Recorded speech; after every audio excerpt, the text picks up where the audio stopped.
Oftentimes people will hire based on their resume. They'll hire because they like this person or how they're connected with them, and they don't look at the many other very important factors. 78% of resumes have outright lies on them, and 100% have embellishments.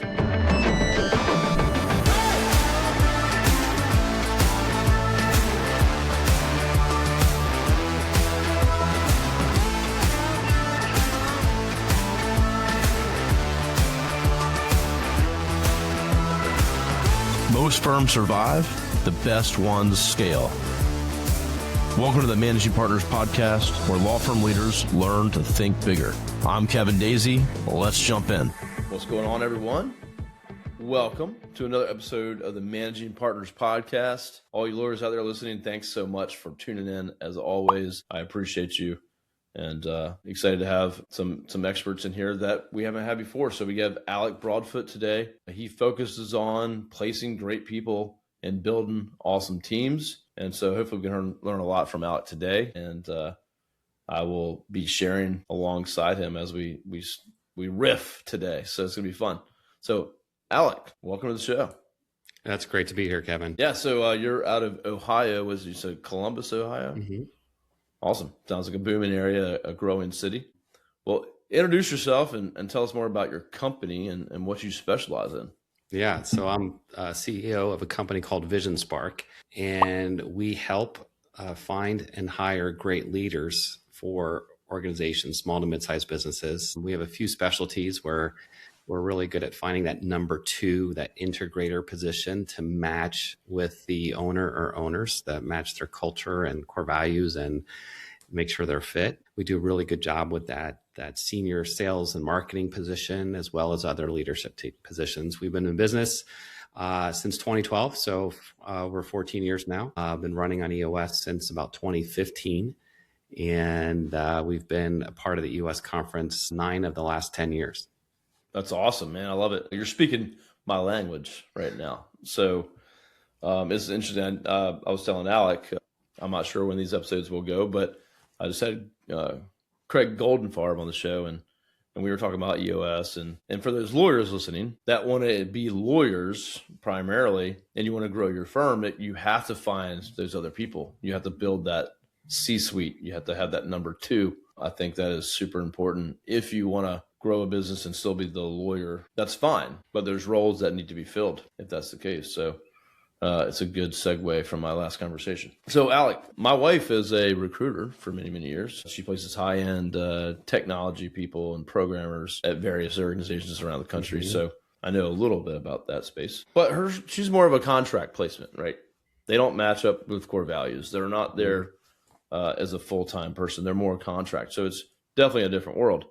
But what you all do is you focus deeply, it seems like, on making sure that I find the best number two position or those key roles in leadership. Kind of tell me, how'd you come to kind of niche and focus on those areas? Yeah. So, back in 2012, we started this by really trying to find leaders for organizations. And we wanted these organizations to really value culture and that they had core values and they didn't just want a good resume. And so we have a very scientific approach in our process where we vet candidates for their leadership skills, their mental aptitudes, their personality. We interrogate their resume. We make sure that they're a cultural fit. We make sure they're AI savvy. And so, this was before AI, so we do that now. But I was in a Vistage group, and one of my friends, he was a consultant then, and he actually became one of the first EOS implementers in the country. And he's like, you ought to focus on working with companies running on EOS because they value culture. Part of their VTO are their core values. And I'm like, that's a good idea. And I was talking to a potential client. It was a Tuesday afternoon and he needed a CFO. And there was a company here in Columbus. And he said, Alec, I need you to find me a CFO. And I need you to find me the CFO by Friday. And I'll pay you if you can find me the CFO by Friday. And I said, Mr. Customer, you don't understand. That's not how we work. We actually want to understand your culture. your core values. And he got very heated, and he's like, started using all sorts of F-bombs here and there. And I said, hey, we are not your search firm. We're not going to work with you because we obviously have miscommunication. So I really thought what my friend Alex said was true. Like, we need to focus on companies running on EOS, and then actually focus even more on that number two, that integrator. Yeah, because people that run on EOS, they've already made some decision to care about their business, about their people, about their culture, and designing their business versus just, letting it go wherever way it's going to go. And a lot of law firms, unfortunately, run just day to day in the weeds. Technician becomes owner and operator of a business, and they don't really necessarily have a lot of business background or skill. It's not taught in law school. So I think for those that do run on EOS, and a lot of successful law firms do, I know plenty. So for everyone out there listening, obviously check out EOS. If you don't know what that is, it's the entrepreneur's operating system. The book Traction, I mentioned this in almost every episode somehow or another. Is a great book to pick up if you're not familiar. So I love what you did there. Also, early in business, it's hard to push back or to say no to a prospect that is ready to pay you. So I commend you on that. It took me years before I got to the point where we, fire clients, say no to clients, and only take the clients that are good fits for us. So commend you on that for sure. So fast forward to today. Some of the notes that I had written down speaking with you earlier is, you said you have a process, you have assessments that you run.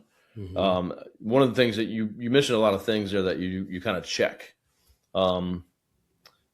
is emotional intelligence. Is that something that maybe is one of the things you look into?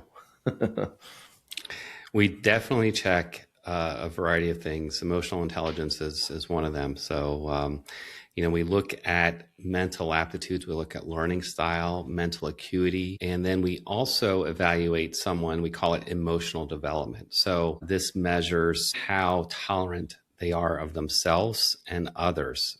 We also measure someone's audience sensitivity and their level of team player. And so from those aspects, you can conclude if someone has a high EQ or not.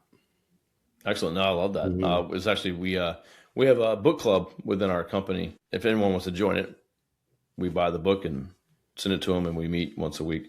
But we're reading emotional intelligence right now. So it's fresh on my mind. That's so important. I think most people hire people for skill, IQ, right? And that they can just perform a skill or a job. And for me, that's the least important of hiring that person in a role. When we're looking at somebody, obviously they got to know what they're doing for certain roles, or like a lawyer has to have gone to law school and things like that. But I think so many people make mistakes by just saying, oh, they're really good at that, and just ignore the rest of it. And that's when you get a bad actor or someone that's going to erode your culture just because you're trying to put someone in a place that can just fix a situation for you. So I'm sure you got plenty of stories. Yeah, so many. I mean, right on what you're talking about. Oftentimes people will hire based on their resume. They'll hire because they like this person, or, how they're connected with them. And they don't look at the many other and very important factors like emotional intelligence, like mental acuity, leadership skills, cultural fit, character, their aptitudes, their ambition, the want it factor. Sure. Is this just a stop in their career, or are they here for the long term? So it's very easy, especially for entrepreneurs, business owners, to fall in love with a resume. 78% of resumes have outright lies on them, and 100% have embellishments. And so we definitely not want to put any stock in someone's resume. In fact, some companies are moving to a no resume hiring process. I think resumes are, I don't know how the last time I really looked at a resume, but it doesn't mean anything to me, honestly, other than the fact that you've been employed at, maybe a place that I might respect, or there's no gaps in employment or oddities. But outside of that, that's like we get folks to send in a video and, wade through all the crap that we get because people are just submitting for jobs, right? Mm-hmm. And you can get ChatGPT to make a resume for you. Yeah. At this point. Oh, yeah. And, so it used to only be 50% of resumes have lies, and now it's jumped to 78% because of AI. Yeah. Yeah. That's just a starting point. So, yeah, we've had plenty of experiences in our past with how many folks we've hired and bad decisions we've made. Mm-hmm. But yeah, everything you're saying is, what are their values and what are their personal goals, and the role that they're going to fill, and the company, if they're going to work for us or or one of your clients, like, do we even align with them meeting their goals, or it's just a disconnect there that might not be there. Mm-hmm. If it's a long-term position, like a number 2 position like that, that's you don't want to hire someone that's going to be there for 6 months or a year. That's going to cost you a lot of money and set you back. So it's important to dig deep and find out a lot of that information. These are big positions that you're talking about. Mm-hmm. So tell me a little bit about engagement with your company. Obviously, Vision Spark. For those that are out there going, man, I need help. What's the engagement look like with you all, and how do you make that work? Yeah. So, and we love working with law firms because the return on investment is super high. So a lot of the attorneys can start spending more time doing client work, start billing their clients instead of spending time in back office operations. A lot of our clients don't see it as an expense. They see it as an investment, but law firms will see a return on that much quicker because of that opportunity cost. Typically the process, it takes about 90 days, and we don't want to make a bad hire. The cost of a bad hire is astronomical. And so we spend time getting to know the owner, the entrepreneur, the stakeholders, the culture in the organization. We really help our clients with, what does success look like? What are some of the main responsibilities of the role? Why should someone come to work for your organization? If you were trying to sell someone and they were looking at the law firm across the street, or a professional services firm in your area, why would you tell them to come? So we spend some time and we put together this magnetic position profile that attracts candidates. And so we strategically place that position profile. We also have a pool of candidates that are looking for work. And there's just a number of ways that we attract talent. But instead of us as the search consultant trying to sell the opportunity to the candidate and then selling the candidate to you, we actually reverse that, where we're the buyer. And so the candidates are saying, man, I want to work for Kevin's law firm. I can't wait. This is my dream job of X, Y, and Z. My search consultants hear that every day. And so we're able to take them through 5 rounds of vetting. So they go through a resume interrogation, because there are lies on resumes. We do a cultural interview to make sure they're aligned with the company's culture. We do a leadership screening interview to make sure they have the leadership qualities. And we do, if your firm really is starting to embrace AI, we'll do an AI savvy interview. And so that's step 1. And then we'll take those individuals through a personality assessment that also measures mental aptitude. So it's a very in-depth assessment.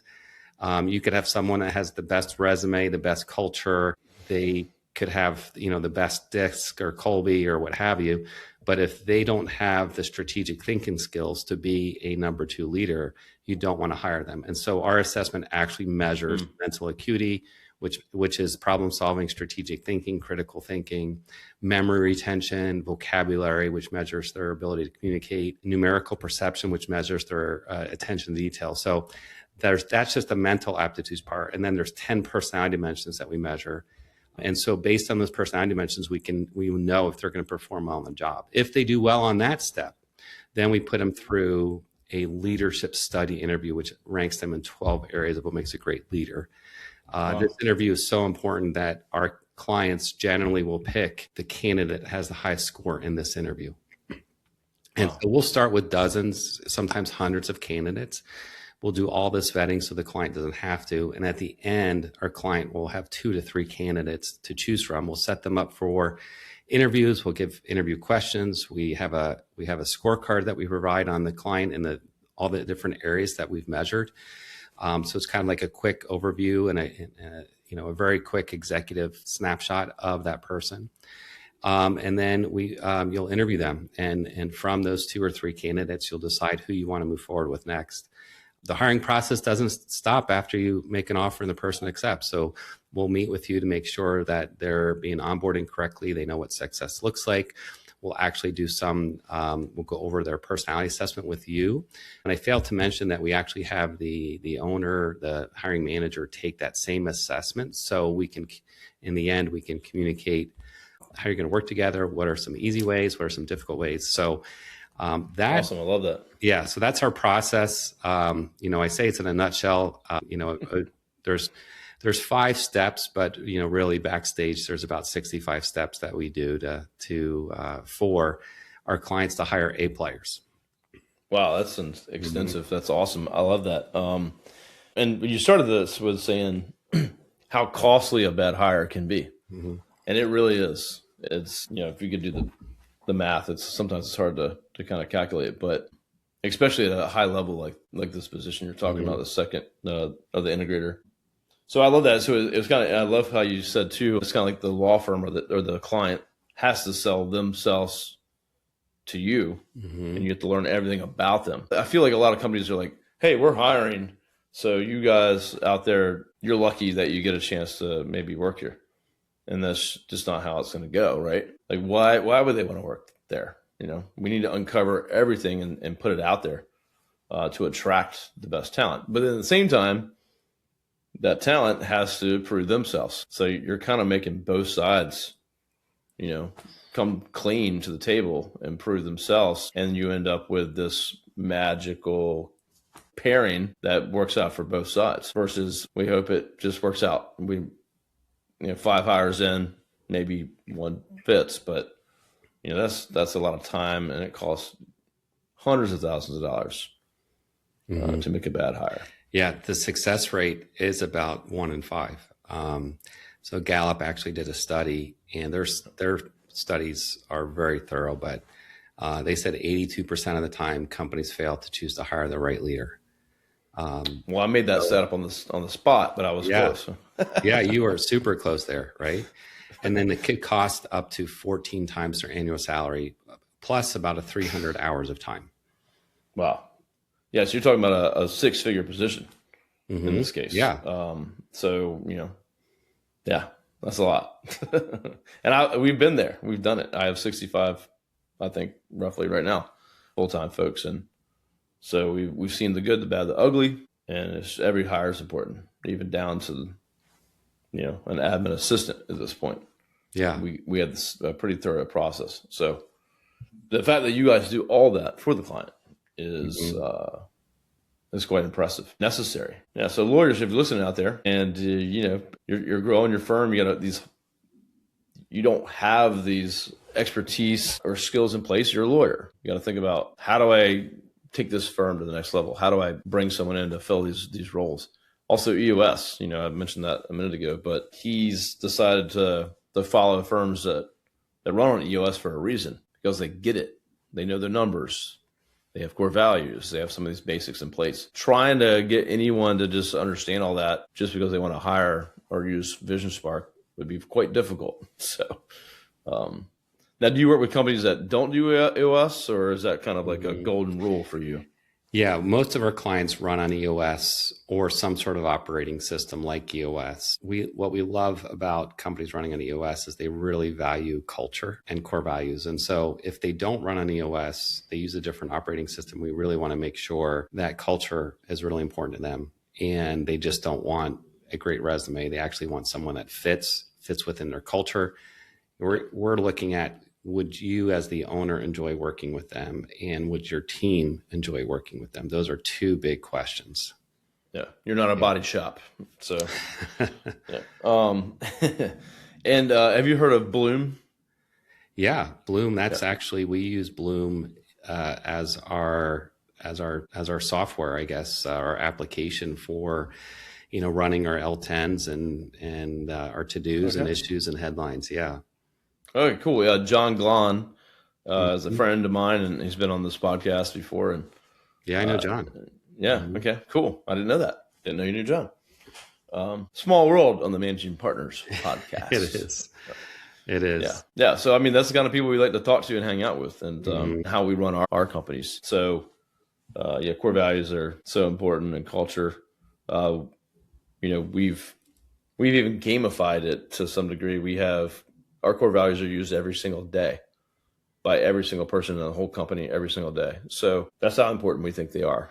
And I think just to have them is one thing, but I think it's hard for most people to have every employee know what they are, and they're not just on a wall somewhere, but actually work them into every single thing you do. It's going to take it to the next level. Yeah. And it's important for us too. So we hire by our core values. We do a monthly core value winner where they get nominated by their peers. We do the same thing. Yeah. And at the end of the year, we call it the Spark Award. It's part of our Vision Spark name, and it's a big deal. They get a really nice gift card. Only one person wins it. They get a really nice, it's a plaque or trophy. But they get something with their name on it. They're featured on our rotating monthly monitor as core value winner. We put them on our social media. So it's a big deal. We take it very seriously. I love that. And we do a very similar thing. We do monthly kind of winners, and then we do a quarterly, actually. I think we have 60 some people. So it's quarterly, and then we use it in their annual review. And then each core value is covered in their annual review, how they live up to that core value, areas they can work on. But yeah, we've kind of gamified it too through Slack as a way to give out every day, like, hey, Alec, plus whatever points to Alec for helping me do X, Y, Z. And then you can hashtag the core values that associate with it. And then that calculates in a sheet, and that's kind of how we track it. But it's been really cool to see. And I could ask a new employee that started yesterday what our core values are, and I bet they could name them. That's awesome. Yeah. So yeah, be creative out there, folks. Like, if you have core values, they shouldn't be just on a wall or in a document or on your website, but like, how are people using them every day? And could your team actually recite them? That would be a good test, I think, for everybody listening. So, well, Alec, I love what you're doing. Obviously for folks that, are in a challenging situation, they're looking to bring on more folks. I know in the law firm space, hiring I hear a lot of grumblings about that, and that's an issue. Now, obviously, that might be attorneys, associates, and those areas. But, think past that. They don't have to just be an attorneys. They might need a COO or, a CFO, CMOs, these other positions that are very important to run. That don't have to be a lawyer to be in those positions. So what's the best way for folks to connect with you, learn more about your firm, and to reach out? Yeah, so a couple different ways. The website's visionsparksearch.com. I wrote a book called Hiring the Right Number 2 Leader. It's an Amazon bestseller. And then I would love to connect with them on LinkedIn. Yeah, go connect on LinkedIn with them. I think we're connected already. If you want a personal introduction or email, comment, reach out, DM me if you're watching this on LinkedIn or Facebook, wherever, and I will make the connection to Alec for you. So, well, Alec, I appreciate you sharing today.